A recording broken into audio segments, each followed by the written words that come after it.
자, 국민의당이라고 하면은 이낙연 총리의 이 임명 동의안 청문회 보고서 채택 여부에 대해서 제일 먼저 민주당 측에 찬성 입장을 밝힌 그런 정당입니다. 그런데 이번에 또 김상조 후보자의 청문 보고서 채택을 앞두고 캐스팅 보트를 쥐고는 있는데 이러지도 저러지도 못하고 있어요. 굉장히 난감한 상황인 것 같습니다. 네, 방금 보셨던 것처럼 그 국민의당 안에서도 의견이 엇갈리는데요. 왜 그러냐면 이제 앞으로 김상조 공정거래위원장 후보자만의 문제가 아니라 모든 인사에 앞으로 국민의당이 캐스팅 보트를 질 수밖에 그렇죠. 없습니다. 지금 민주당이 과반이 안 되기 때문에 그 40석을 가진 국민의당이 이쪽에 붙어주면 과반이 될 수 있거든요. 근데 방금 보시다시피 박지원 전 대표 같은 경우는 또 호남 국회의원이고 김동철 원내대표 같은 경우는 당의 원내 전략을 총지휘를 해야 됩니다. 그리고 이찬열 의원 같은 경우는 지역구가 경기도 수원이기 때문에 또 수도권이어서 약간씩의 그 지역 기반에 따라서 의견이 다를 수가 있고, 그리고 이 국민의당이라는 게 사실 위치가 조금 애매해서 과거 더불어민주당에 있던 의원들이 많이 지금 그 분당을 하는 과정에서 나와 있어서 이게 자칫 잘못하면 너무 민주당 편을 들어주면 이중대라는 그런 비판을 다른 야당으로부터 들을 수 있고, 그의 반면에 뭐 자유한국당이라든지 이쪽과 괴를 같이 하면 이제 또 호남을 또 의식하지 않을 수 없기 때문에 지금 국민의당으로서는 상당히 좀 애매한 입장이 되기도 했습니다. 네. 그런데요, 이 사실 김상조 후보자 같은 경우에는 공정거래위원장 자리가 이 임명 동의안을 필요로 하지는 않잖아요. 이게 보고서가 채택이 되지 않더라도 청와대에서 그냥 대통령이 임명을 하면 되는 자리 아닙니까? 그런데 이제 임명을 강행할 수는 있습니다. 네. 그러니까 이제 총리의 경우에는 국회에서 인준 절차, 표결을 통해서 과반을 넘어야만 이제 통과가 되는 거지만, 네. 장관, 국무위원의 경우에는 이 청문 보고서가 채택되지 않는다 하더라도 그렇죠. 대통령이 임명을 할 수 있거든요. 그런데 문제는 야당의 반대를 무릅쓰고 임명을 강행했을 때 오는 정치적 부담을 대통령이 모두 져야 된다는 것이 좀 문제거든요. 이런 점 때문에, 그리고 장관이 한 명만 있는 것이 아니라 앞으로 이 17부 아닙니까? 17명의 장관을 임명을 해야 되는데, 네. 처음부터 만약에 야당의 동의 없이 일방적으로 임명을 하게 되면 야당의 어떤 반발을 좀 초래하는 그 상황이 될 수 있거든요. 네. 그렇기 때문에 대통령 입장에서는 가급적이면 야당들과 어떤 모양새 좋게 합의를 통해서 임명하고 싶어 하기 때문에 네. 야당의 협조를 좀 구하려고 노력하고 있다. 이렇게 볼 수 있을 것 같습니다. 사실은 국민의당만 진퇴양난인 게 아니고 여당이나 아니면 청와대도 진퇴양난이라고 볼 수가 있는 건데, 네. 왜냐하면 이 사안 지금 현재 국무위원 즉 장관 후보자들에 대한 어떤 그 검증, 이거는 보면은 과거에 더불어민주당이 이런 사람들은 안 된다라고 했던 사람들이거든요. 네. 이런 정도의 문제가 있다면 안 된다고 한 사람들인데 지금 와서 실제로 능력이 있다라고 해가지고 한번 해보려고 했더니 이런 문제점이 생긴 겁니다. 게다가 특히 문재인 대통령이 5가지 결격 사유에 그것도 3개, 4개, 심지어 5개 이렇게 들어있는 사람들이 있는 겁니다. 물론 정부하고 여당에서는 결정적인 하자는 없다 이렇게 얘기를 하지만은 그럼에도 불구하고 국민의 눈높이로 봤을 때 이제는 좀 깨끗한 사람이 적어도 도덕적으로 검증된 사람들이 왔으면 좋겠다는 그런 기대에는 못 미치는 게 사실이고, 네. 특히 공정거래위원장 같은 경우는 매우 중요한 자리잖아요. 특히 도덕성이 더 중요시 여기는 자리잖아요. 그러다 보니까 사실 여당도 그리고 야당도 모두 고민을 하게 되는 겁니다. 네. 그러니까 이제 오늘 이 안보 2차장을 사실상 경질이죠. 사실상 경질하지 않았습니까? 그리고 대통령이 가장 중심에 두고 있던 일자리위원회의 이 실무를 담당해야 되는 일자리 수석도 사실상 경질하지 않았습니까? 네. 그러니까 내부적으로 문제가 있는 인사는 이렇게 내정을 철회하기도 하고 이 사의 표명이나 형식을 빌어서 용퇴를 시켰는데 왜 이 장관의 경우에는 끝까지 안 된다고 하느냐. 네. 이런 야당의 요구가 있는 것이거든요. 네. 여기에서 과연 청와대가 인사권자인 대통령이 어떤 결정을 하느냐에 따라서 네. 앞으로 있을 이 후속 장관 인사에도 영향을 끼칠 가능성이 크기 때문에 네. 이 김상조 후보자에 대한 이 7일 인사청문 채택 여부가 상당히 좀 중요하다 이렇게 볼 수 있을 것 같습니다. 자, 지금 말씀하신 것처럼 7일 인사청문 보고서 채택 여부, 그리고 그 이후에 임명을 할지 여부, 강행을 할지 여부, 이번 주가 아주 분수령이죠. 이번 주에 중요한 일들이 다 몰려 있습니다. 아마 문재인 정부의 이 첫 발걸음이 잘 떼지냐 안 떼지냐가 이번 주에 결정될 거예요. 그러니까 이제 첫 관문이 이낙연 총리의 인준이었다면 네. 이제 두 번째 관문이 지금 그렇죠. 7일로 예정이 되어 있는 거죠. 일단 김상조 공정거래위원장 후보자에 대한 청문 보고서 채택 여부가 7일에 결정되도록 돼 있고요. 그리고 인사청문회도 3명이나 지금 예정이 되어 있습니다. 네. 이 김동연 경제부총리와 이 강경화 외교부 장관 후보자 그리고 김희수 헌법재판소장 후보자까지 인사청문회가 예정이 돼 있기 때문에 어떻게 보면 문재인 대통령의 꺼내든 인사 카드에 대해서 이제 그 국민적 시험과 이 심판을 받는 자리다 이렇게 볼 수 있을 것 같습니다. 네. 자, 그리고요, 이 7일날 예정된 이 인사청문회 가운데서도 김일수 헌재 이 헌법재판소장 후보자의 경우에는 이 5.18 당시에 군 재판관으로 근무했던 경력이 청문회에서 지금 굉장히 회자가 될 것으로 지금 예상이 되고 있죠. 예. 그때 이미 군 재판관으로 무려 20여 건의 그 판결을 내렸거든요. 네. 근데 그 이후에 5.18 특별법이 제정된 다음에 무려 7건이 거기서 무죄 판결을 받았습니다.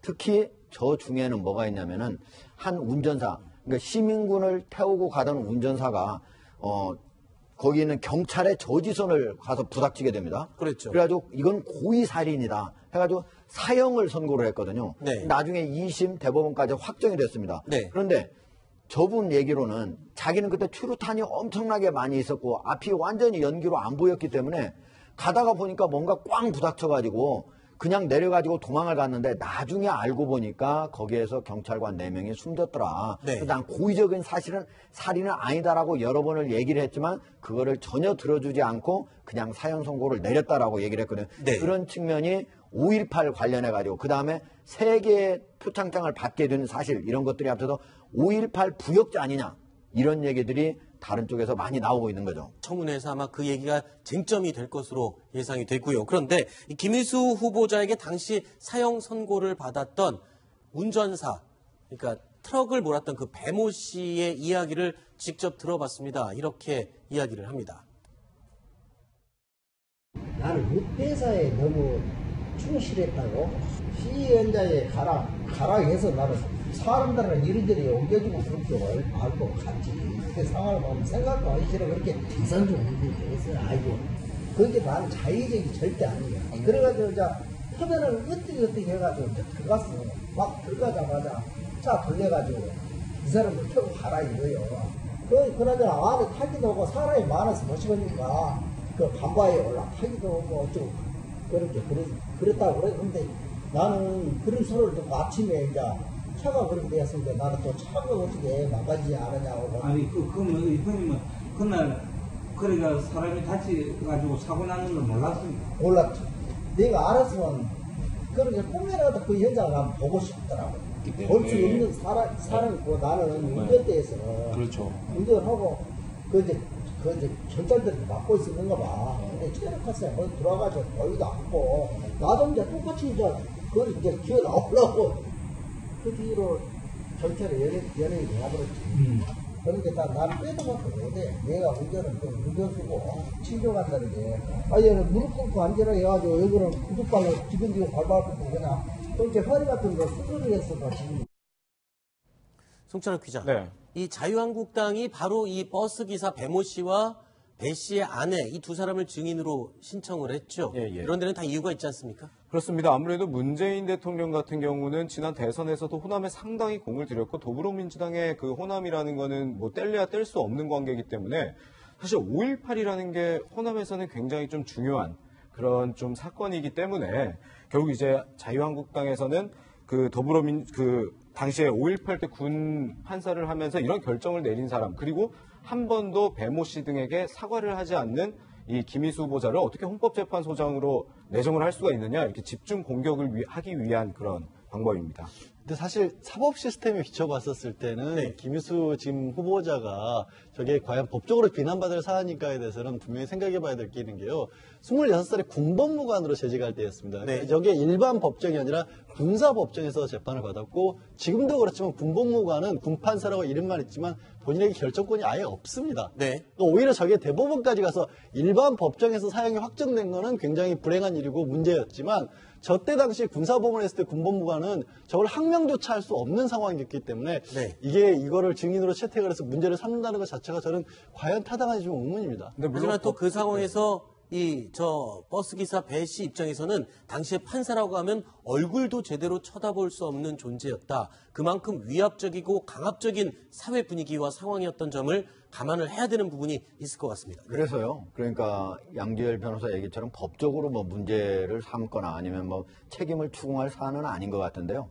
당시에 저런 자리에 있었던 사람들, 판사로 했건 검사로 했건 했던 사람들도 신군부의 그런 쿠데타를 통한 집권, 이거에 대한 소극적인 저항들을 많이 한 것들이 있었거든요. 네. 근데 김희수 재판관 같은 경우에는 그런 소극적인 저항을 한 모습이 어떤 판결문에서도 보이지 않는다 네. 하는 것이 사람들한테서는 좀 아쉬운, 그러니까 그 자리에 있어서 어쩔 수 없었다는 거는 인정을 하지만 좀 아쉬운 부분이 있는 거 아니냐, 네. 이렇게 얘기를 하고 있습니다. 물론 그 자유한국당에서도 그 당시에 군 판사로서의 그 판결을 내린 거를 비난하는 건 아닐 겁니다. 이게 네. 근데 2012년도에 그 헌법재판관 후보자로 내정이 되면서도 인사청문회를 받으면서 그 당시에 이제 여야 의원 모두에게서 사과할 의향이 없냐는 질문을 받았는데 사과를 안 했거든요. 네. 그러니까 그 판결이 결국 재심에서 번복이 됐는데도 그 이후에 뭐 유감평이라든지 이런 게 없었기 때문에 그런 의식이 없는 거 아니냐, 이런 점을 집중적으로 따지기 위해서 이렇게 네. 불렀다고 볼 수 있습니다. 자, 그렇다면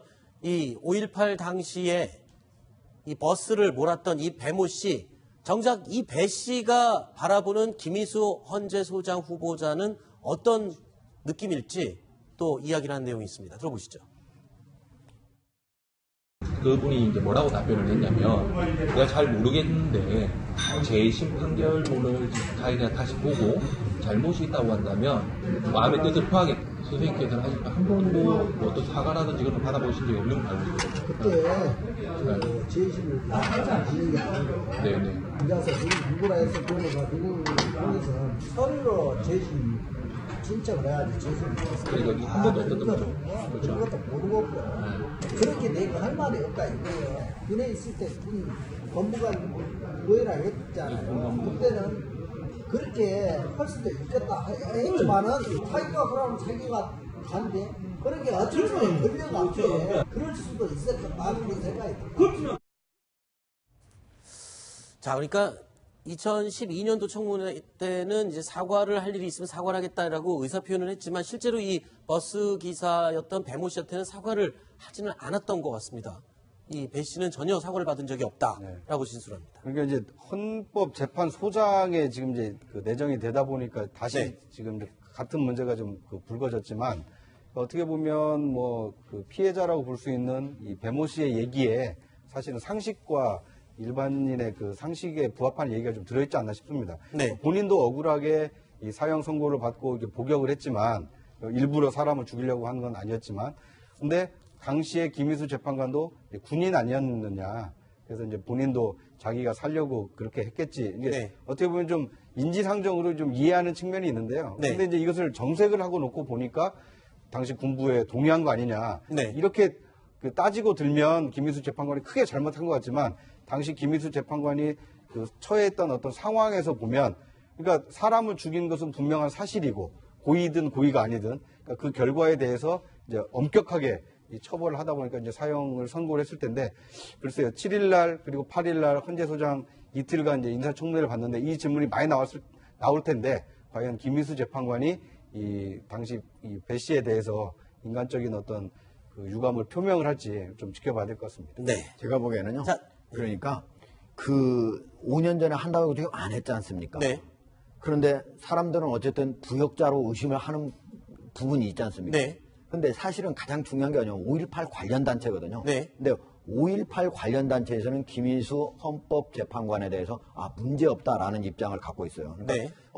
뭐 어쩔 수 없이 한 부분이 상당히 많이 있다라고 보는 거죠. 그러니까 네. 청문회 때 제가 보기에는 재판관께서 명확하게 사과하고 그러면 네. 내가 어쩔 수 없는 부분도 있다는 걸 솔직하게 인정을 하면은 좀 바꿔지지 않을까 이런 생각이 듭니다. 네, 알겠습니다. 자, 말 나온 김에 자유한국당 이야기로 좀 넘어가 보겠습니다. 오늘 국회의장과 각 당 원내대표들의 회동이 있었는데요. 자, 이 자리에 자유한국당은 참석하지 않았습니다. 오전 상황을 영상으로 꾸며봤습니다. 함께 보시죠.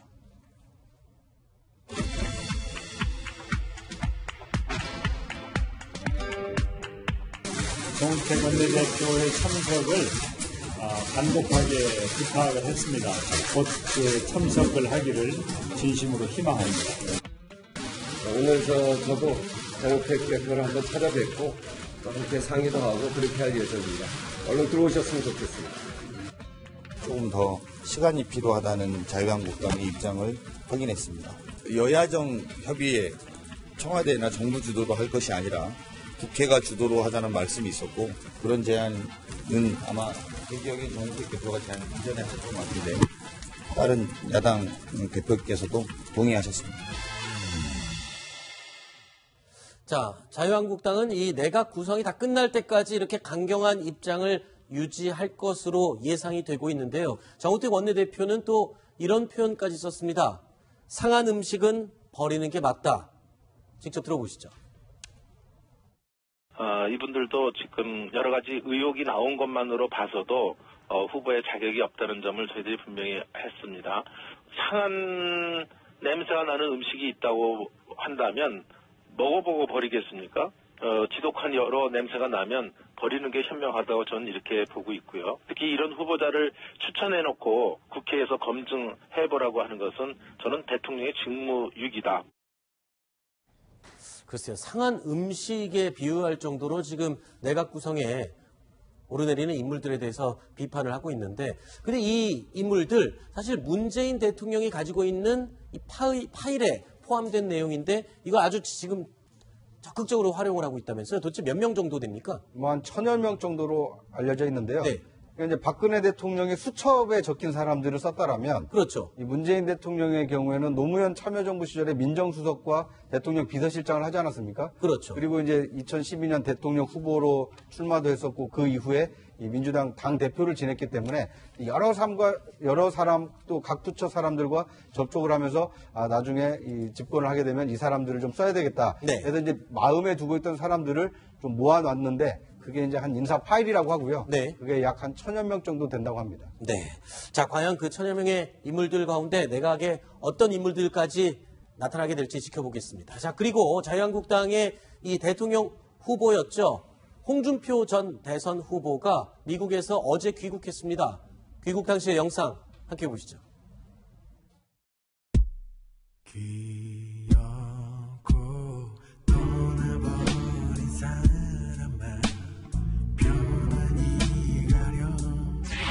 오래 있지는 않을 거고 잠시 생각을 좀 정리하고 돌아오겠습니다. 다시 보수 거세력을 재결집해서 이 나라가 친북 좌파의 나라가 되도록은 만들지 않겠습니다.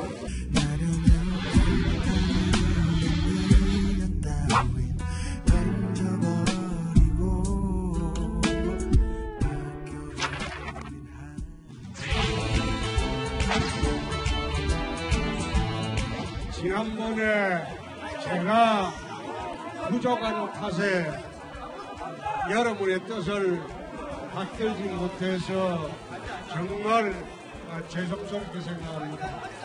저는 저희 자유한국당이 잘못을 한 바람에 대선에 패배를 했습니다. 그래서 앞으로 여러분과 함께 자유 대한민국의 가치를 지키는데 함께 하도록 하겠습니다.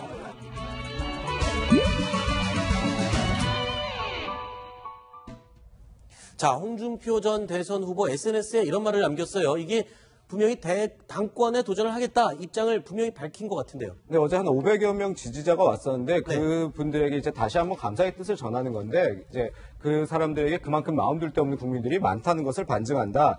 즉, 방금 귀국하면서도 자유 대한민국 가치를 지키는데 함께하겠다 얘기한 걸로는 그 7.3 전당대회에 사실상 출마를 선언했다고 봐도 되고요. 네. 그리고 앞으로 이제 홍준표 전 대선 후보의 행보를 제가 이제 좀 측근들한테 물어봤더니 앞으로 전국을 좀 돌면서 대선 때 도와줬던 당원들에게 감사의 뜻을 전하겠다. 네. 이게 남은 한 달 동안 그 전당대회를 앞둔 선거운동이라고 사실상 볼 수가 있습니다. 네.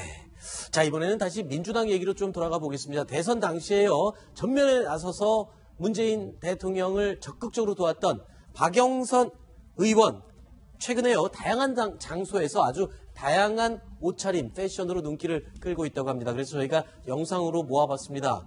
보시죠.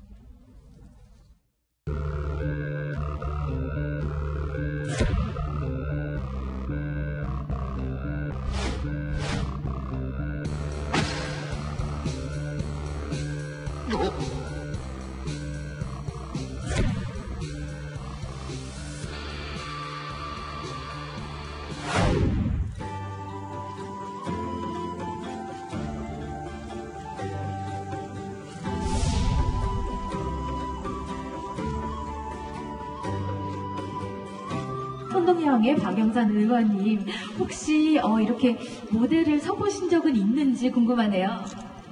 오늘이 2번째입니다. 역사가 한복을 말하는 이 순간순간의 모든 것들이 우리 대한민국 국민들이 바라는 한반도의 평화 그리고 통일을 위해서 한 걸음 더 나갈 수 있는 그러한 계기가 될 수 있지 않을까.